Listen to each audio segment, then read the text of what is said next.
हमें तय करना होगा कि जब ये संकट का काल है और हमारी देशभक्ति हमें ललकार रही है, तो कम से कम 1 साल के लिए हमें विदेशों में जाने की बातों को टालना चाहिए। दोस्तों, देशवासियों से विदेश यात्राओं का त्याग मांगने के बाद प्रधानमंत्री की विदेश यात्राओं का इस साल का हिसाब किताब संसद में सामने आया। आंकड़े पेश किए गए तो सब हैरान रह गए। विपक्षी नेता सवाल उठा रहे हैं कि देश का खर्चा बचाने के लिए प्लेन में ही सोने वाले और एयरपोर्ट पर नहाने वाले हमारे प्रधानमंत्री का आखिरकार इतना खर्चा कैसे हो गया। साल 2026 में पीएम मोदी ने कितने देशों का दौरा किया, हर देश में खर्चे का हिसाब किताब आपको दिखाएंगे कि संसद में क्या आंकड़े पेश किए गए हैं। लेकिन पीएम मोदी के आंकड़ों से पहले सीएम योगी सरकार के आंकड़े आपको दिखाते हैं। इस बात को लेकर सब हैरान हैं कि पीएम मोदी से ज्यादा खर्चा आखिरकार बीजेपी के सीएम वाली सरकार कैसे कर सकती है। योगी सरकार ने विज्ञापनों के मामले में मोदी सरकार को पछाड़ दिया है। न्यूज लॉन्ड्री की रिपोर्ट को लेकर सियासत शुरू हो गई है। अखिलेश यादव ने तंज कसा है और किस बात को लेकर तंज कसा है। पीएम मोदी की विदेश यात्राओं का खर्च आगे बताएंगे, पहले सीएम योगी का आंकड़ा आप देखिए। 8 साल में 2 करोड़ 30 लाख रुपए रोजाना खर्च किया गया है।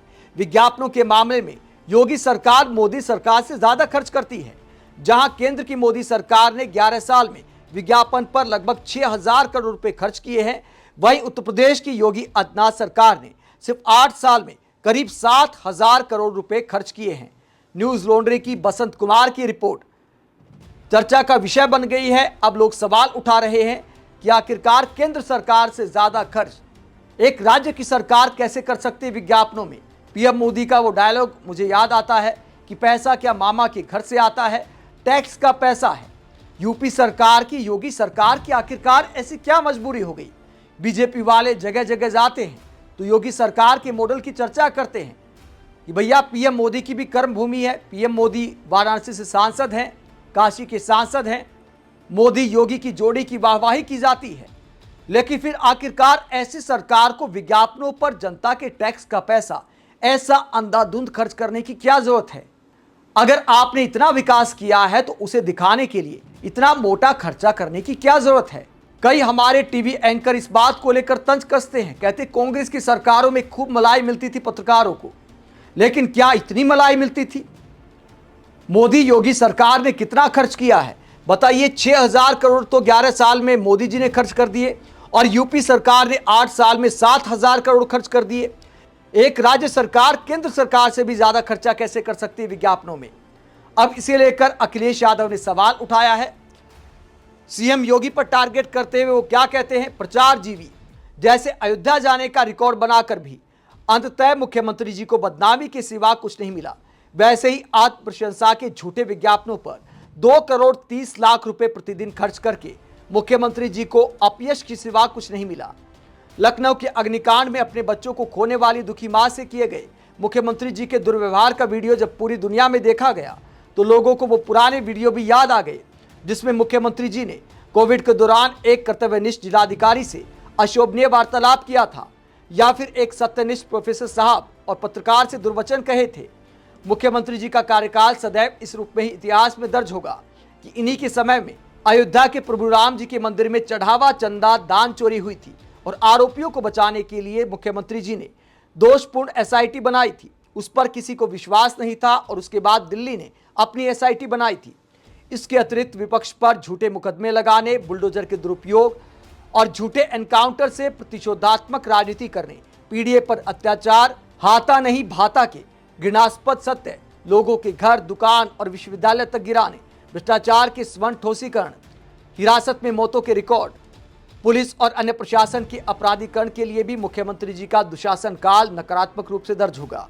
और हाँ, डबल इंजन की टकराहट की वजह से बिजली, पानी, सड़क जैसी बुनियादी जरूरतों की बदहाली के दौर के रूप में भी बिना विचार के प्रचार से कुछ हासिल नहीं होता है।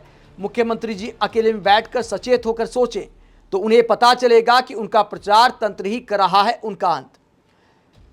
तो अखिलेश यादव तंज कसते हैं कि जरूरत से ज्यादा प्रचार भी अंत का कारण बनता है और योगी सरकार पर वो तमाम मुद्दों को लेकर टारगेट करते हैं। सत्ता पक्ष और विपक्ष में तो आरोप प्रत्यारोप चलता रहता है, लेकिन जन पक्ष भी यही सवाल करता है कि एक राज्य सरकार इतना मोटा पैसा कैसे खर्च कर सकती है। सीएम योगी के अलावा अब पीएम मोदी की विदेश यात्राओं के आंकड़ों को लेकर भी सवाल उठाए जा रहे हैं। संसद में क्या जानकारी दी गई है पीएम मोदी के इस साल के विदेश यात्रा के खर्च पर। जब पीएम मोदी ने कहा था कि देश में आर्थिक संकट को देखते हुए मुद्रा को मजबूत करने के लिए, रुपए को मजबूत करने के लिए विदेश यात्रा से बचें, सोना ना खरीदें, लेकिन खुद प्रधानमंत्री की विदेश यात्राओं पर कितना खर्च किया गया है उसका हिसाब किताब सामने आ गया है। ये आंकड़े आप देख सकते हैं कि पीएम मोदी ने कितने देशों की यात्राएं की हैं इस साल में और उस पर कितना खर्च हुआ है। सबसे पहले पीएम मोदी मलेशिया गए 7 और 8 फरवरी को। कितना खर्चा हुआ? 5,57,17,369 रुपये। इसके बाद इजराइल की यात्रा की, 2 दिन की यात्रा थी, वहां पर खर्च हुआ 11,92,25,938 रुपये। इसके बाद तीसरे क्रम में आप देख सकते हैं यूएई, नीदरलैंड, स्वीडन, नॉर्वे और इटली की यात्राएं हैं। वहां पर कितना खर्चा हुआ है? यूएई में खर्चा आया 1,97,67,864 रुपये। इसके बाद नीदरलैंड्स की बात करें तो वहां खर्चा हुआ 3,59,99,358 रुपये। स्वीडन में खर्चा आया 6,32,90,593 रुपये। उसके बाद नॉर्वे में खर्चा आया 17,46,50,390। हालांकि नॉर्वे की कोई लंबी यात्रा तो नहीं थी, लेकिन इतना खर्चे में अंतर क्यों है, या फिर अभी भी अनक्लियर बिल हैं बाकी देशों के। ये खर्चा अपने आप में सवाल उठाता है कि जब स्वीडन में 6 करोड़ के आसपास का खर्च है, नीदरलैंड्स में 3 करोड़ के आसपास का खर्च है, तो अचानक नॉर्वे में 17 करोड़ का खर्च कैसे हो जाता है? कोई बहुत दिन की यात्रा तो नहीं थी। इसके बाद इटली की बात करें तो वहां का खर्चा है 4,23,88,557 रुपये। इसके बाद फ्रांस पर आ जाएं।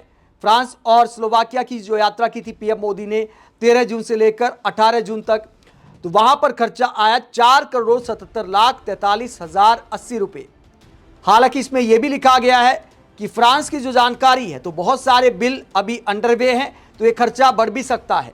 जो बिल क्लियर हुए हैं सिर्फ उसकी जानकारी है। उसके बाद सेशल्स की बात करें तो एक छोटा सा देश है, 1,30,000 के आसपास की आबादी है। सेशल्स के खर्च के आंकड़े कहते हैं कि वहां पर 8,22,03,329 रुपये खर्च किया गया। इसके बाद इंडोनेशिया, ऑस्ट्रेलिया और न्यूजीलैंड का दौरा किया पीएम मोदी ने 6 जुलाई से लेकर 11 जुलाई तक। इसके आंकड़े क्या कहते हैं? इंडोनेशिया में खर्चा आया 3,87,13,468 रुपये। इसके बाद ऑस्ट्रेलिया में खर्चा आया 1,18,30,810 रुपये। तो ऑस्ट्रेलिया मुझे लगता है काफ़ी सस्ता पड़ गया।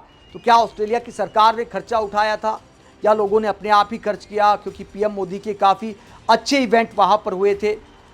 मेलबर्न वाला इवेंट आपको याद होगा, जब स्टेडियम भर गया था, तो उसे लेकर बहुत सारे विपक्षी दलों ने सवाल भी उठाया था कि खर्चा कहां से किया जाता है। तो ऑस्ट्रेलिया काफ़ी सस्ता पड़ा है। अगर बाकी देशों के आंकड़े देखें तो सिर्फ 1,18,00,000 रुपए के करीब खर्चा आया है, जबकि नॉर्वे में 17 करोड़ से ज़्यादा खर्च हो गए। तो इतना ऊपर नीचे क्यों है, ये थोड़ा समझ से परे नजर आता है। इसके बाद न्यूजीलैंड में खर्चा आया 5,43,63,041 रुपये। अगर कुल खर्च की बात करें तो करीब 74 करोड़ रुपए पीएम मोदी का खर्चा आया है विदेश यात्राओं पर। अब विपक्षी नेता सवाल उठा रहे कि पीएम मोदी जब इतना देश का पैसा बचाते हैं कि होटल में ज़्यादा खर्च ना हो तो एयरपोर्ट पर नहा लेते हैं, प्लेन में सो लेते हैं, इस तरह की बातें की जाती है, तो 74 करोड़ 25 दिन की यात्रा पर खर्च होना, करीब 3 करोड़ रुपए रोजाना का खर्चा हो गया। हालांकि प्रधानमंत्री के हिसाब से, आजकल की महंगाई के हिसाब से आप इसे जस्टिफाई कर सकते हैं, लेकिन चूंकि बचाने की बात बहुत की जाती है कि देश का पैसा पीएम मोदी ऐसे बचाते हैं, वैसे बचाते हैं, तब इतना खर्चा कैसे आ गया, इसलिए लोग सवाल उठा रहे, विपक्षी नेता सवाल कर रहे हैं। और दूसरा सवाल ये भी है कि बहुत सारे देशों में तो चलो काम से जाना होता है, बहुत बड़े बड़े इवेंट होते हैं, वहाँ पर प्रधानमंत्री की मौजूदगी ज़रूरी होती है, लेकिन छोटे छोटे देशों की यात्रा उस समय में करना जब आप देशवासियों से कहते हैं कि विदेश यात्रा को त्याग दें, बिल्कुल विदेश ना जाएं 1 साल तक अगर हो सके तो क्या प्रधानमंत्री को अपने ऊपर भी उसे लागू नहीं करना चाहिए? आप इस पूरे मसले को लेकर क्या सोचते हैं? कमेंट बॉक्स में अपनी राय जरूर दें, साथ ही चैनल को सब्सक्राइब भी करें। नमस्कार।